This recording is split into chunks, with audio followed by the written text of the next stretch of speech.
A story I love sharing but tend to have like a hard time with sharing is the story of my experience with binge eating. And the reason I have a hard time sharing it isn't the same reason why I used to have a hard time sharing it. I used to have a hard time sharing it because there's like a lot of charge around that topic. Be it like from me or from others, I can hear and feel and tell that like when it comes to this topic of eating a lot, like over your threshold, there's a lot of shame. There's a lot of like taking it personally and feeling like, well, if you do that, then there's something wrong with you and then you need to get help. And if you're not getting help, you're just doing damage. So that's like what I was telling myself while having it, and then while kind of like reflecting on that time when I did experience it. I was like, did I do that right? Should I tell people about this? Are they gonna like judge me for not seeking help or the way I moved through it? And now I'm like, you know what? I don't have any shame about it, first of all. Second of all, it's actually super powerful, the story of how I moved through it, because it's so unconventional and yet so in alignment with my principles, in alignment with my philosophy.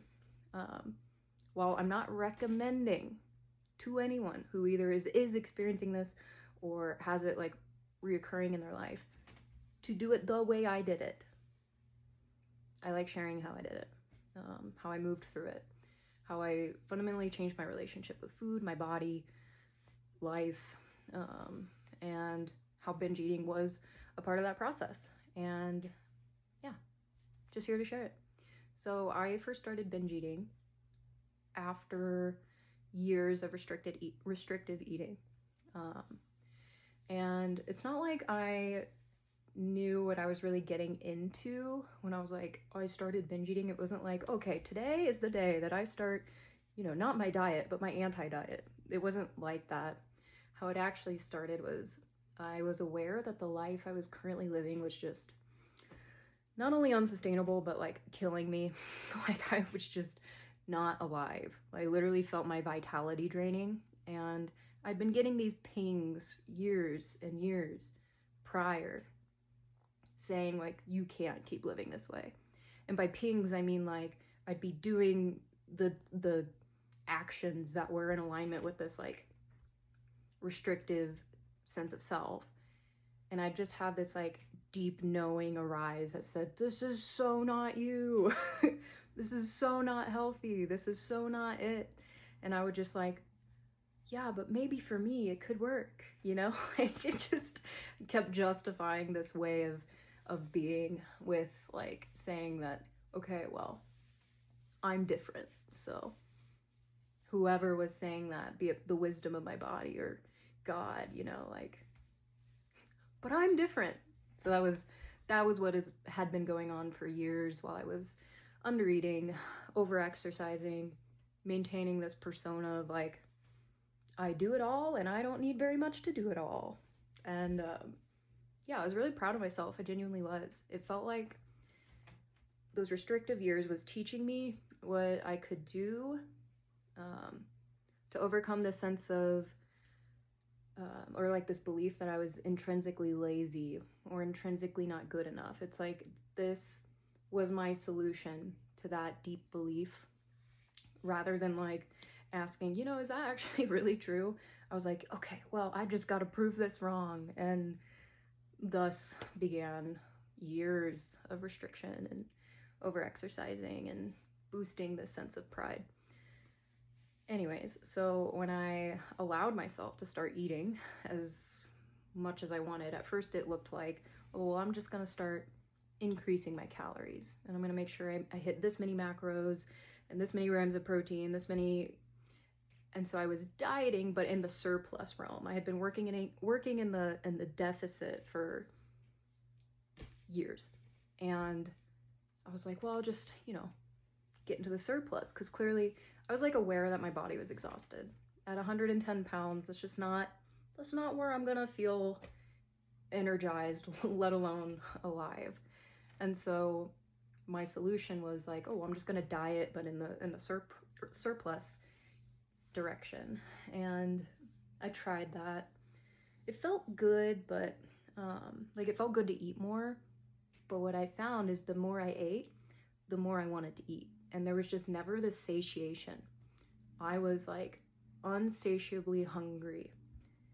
And all I wanted to do was eat as much as possible. So once I like allowed myself to have more, I just wanted more. And like I even these like higher calorie ranges, I was like, still not enough. I want to be able to eat as much as I possibly can. And so I let myself do that because it was like, well, I couldn't even force myself to not do it. I had to.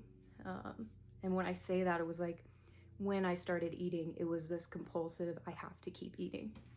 And once that took over, there was like this surrender of like, okay, well, I'm not going to try to restrict or even contain this food intake. I'm just going to let it happen. I'm just going to let it be as much as it is for as long as it is at whatever time it is.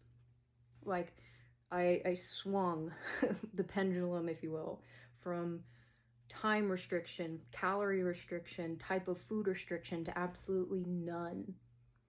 Eat at any time, eat anything, eat as much as whatever. Have no regard, no care. While this was simultaneously so freeing, like liberating, like I felt my body actually take this like giant sigh of relief, like finally. What came up was so much shame and feeling out of control ultimately. And so, yeah, you can call it shame. Some of it was guilt, but really it was like my pride, my ego feeling like I can't control this. And yeah, it was like my first time allowing that to be okay, to feel out of control, to like be with and sit with my own shame and not need to like fix it or react from it. Same with my guilt, same with my like intense loneliness, because there's a lot of, you know, you don't publicly binge eat, you know, it was something I did at night behind closed doors. And it was really lonely because I mean, I would share little bits and pieces of my experience, but I wouldn't share it to like what it accurately looked like because I'd rather hide. I'd rather keep that to myself. And so much loneliness.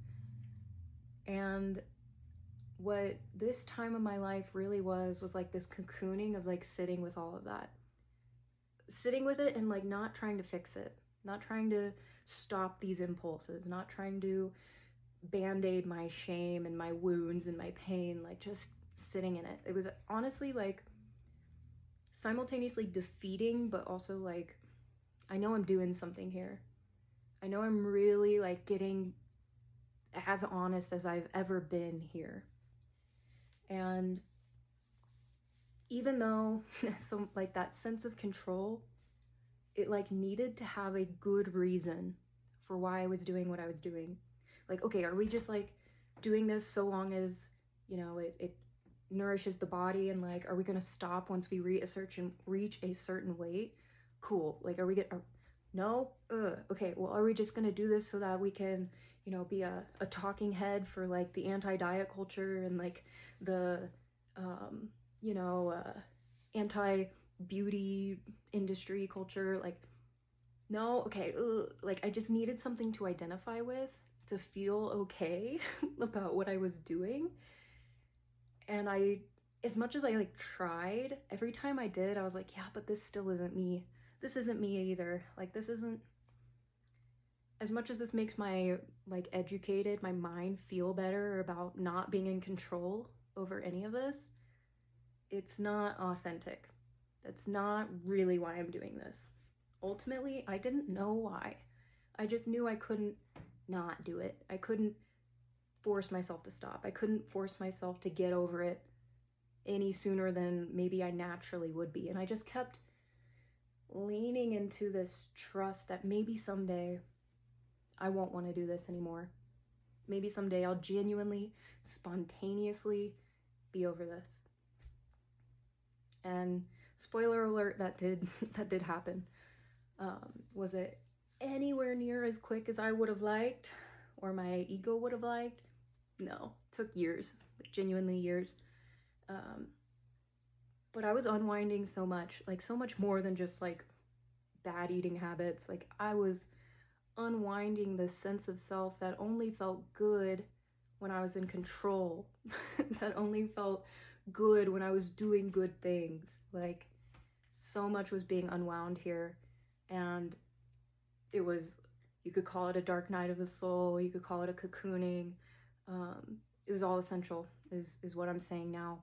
But boy, did I feel lost. Did I feel like the most intense form of imposter syndrome? Because like during the day I was going out and, you know, being a chiropractic student, teaching other chiro students like how to do this thing. Like I was kind of a role model, not in the sense of like I put myself there. It's just like the roles I was in at school. And then I'd go home and like shove all this food in my face and feel like a failure, because I knew better, but I couldn't do better because this is what I had to do. This is where my body wanted to be. My body wanted to not be told, hey, you can't eat anymore. Like my body didn't want to be told like, okay, well, if you eat this much, then we have to work out this much. My body was so tired of me imposing my egotistic will upon it. And so I just let it do what it wanted to do. And if that was absolutely nothing, that's what we did. And absolutely, I felt like a piece of shit. But I learned that I'd rather let my body have some sort of autonomy and choice than feel good about myself. And that was a whole other thing I was unwinding, was like, I haven't let my body like just be what it is probably like since I was a child. I didn't let myself eat as much as I wanted since I was a child, or move when I wanted to move and rest when I wanted to rest. I was so rigid and routine with what my body should be doing that I had no relationship with it. I was just essentially this like tyrant over it, and I was healing this tyranny in the form of actually listening to my body, even if I disagreed with all of these signals and all of these impulses. But you know what? Eventually, like I said, I spontaneously was just like, oh, I don't want to do this anymore.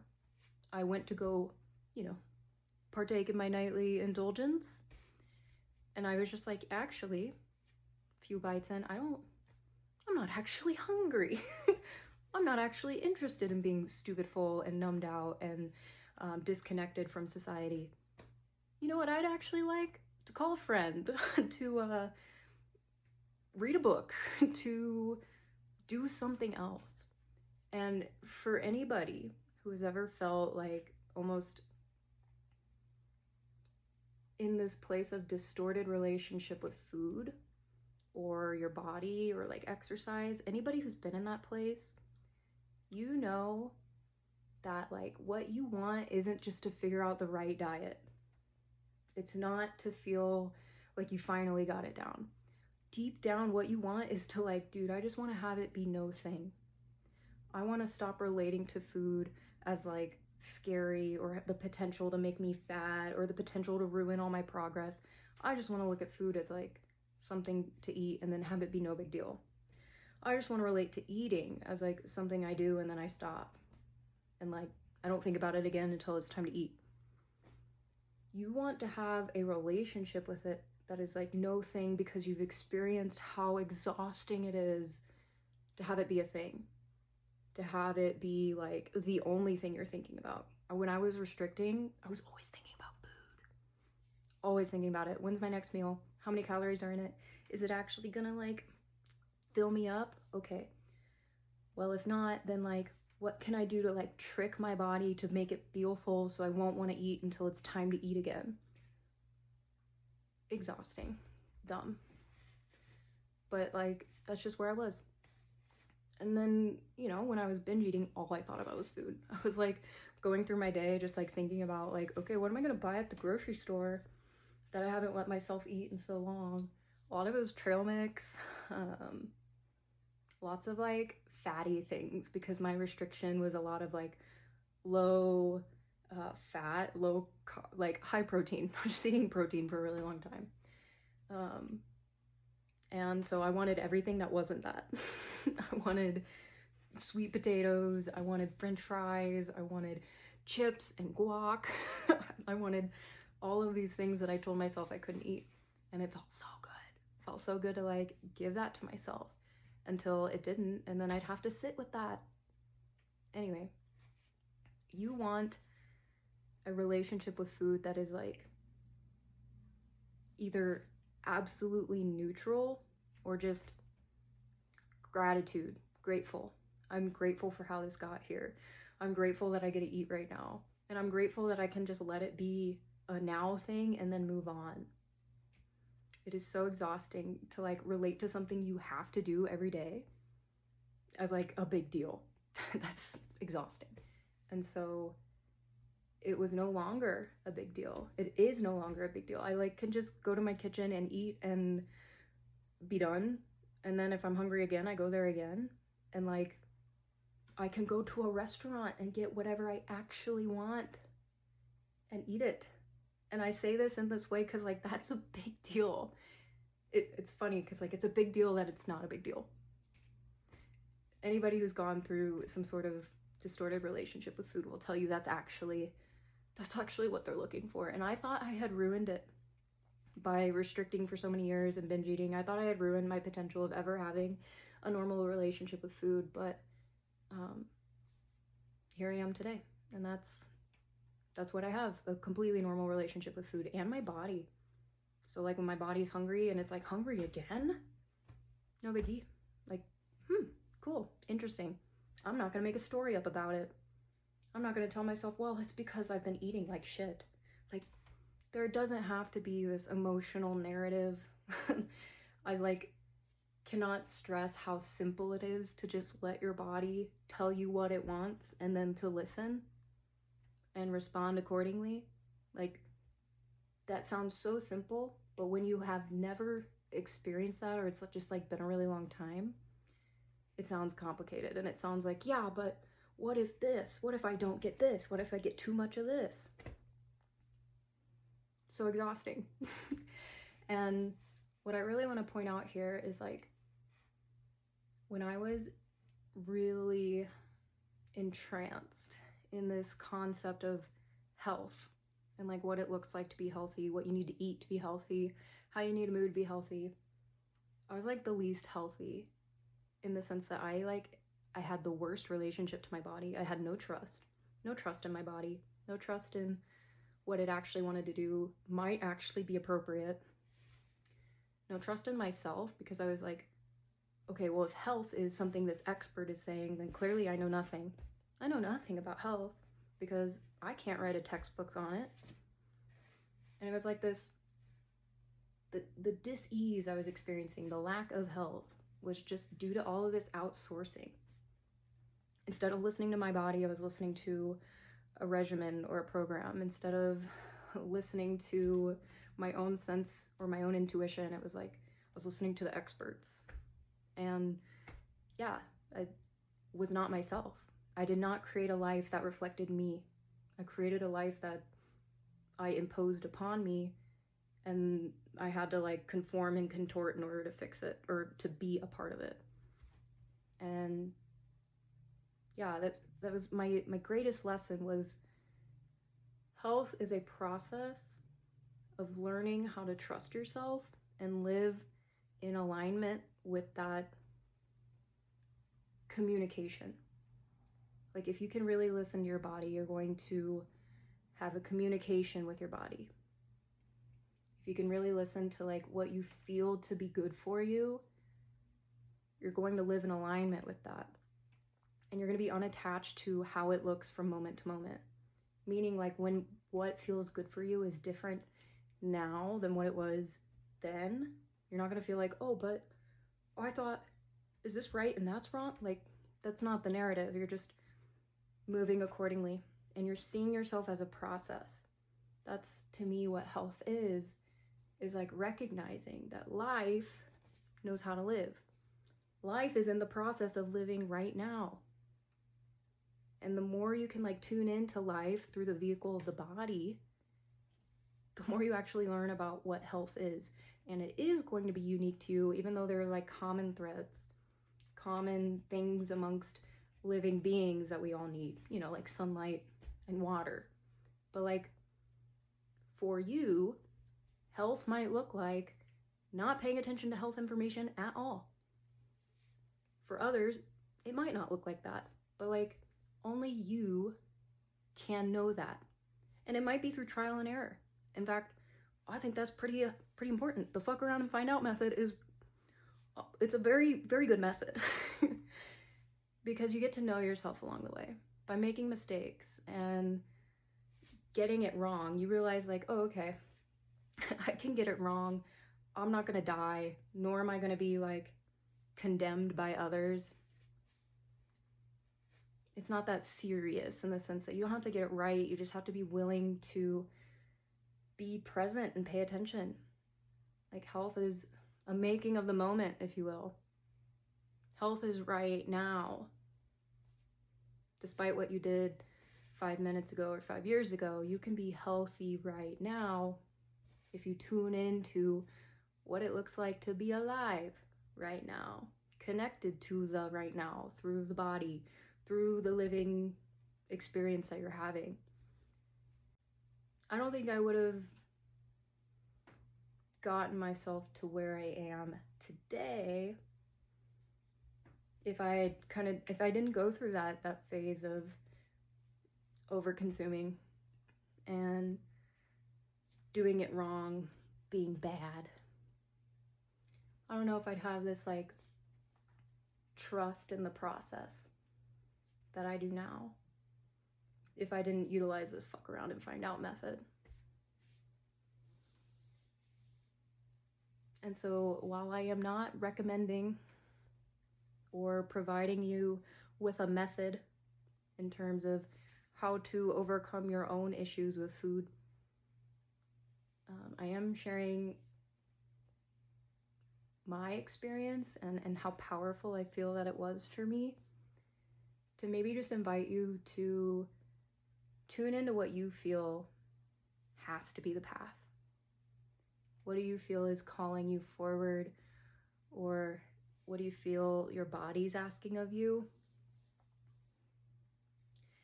Because I ultimately and genuinely believe that is the only way through, is by connecting back to this thing. Because if you get through and you're still like in this tension between your body and you, has anything actually changed?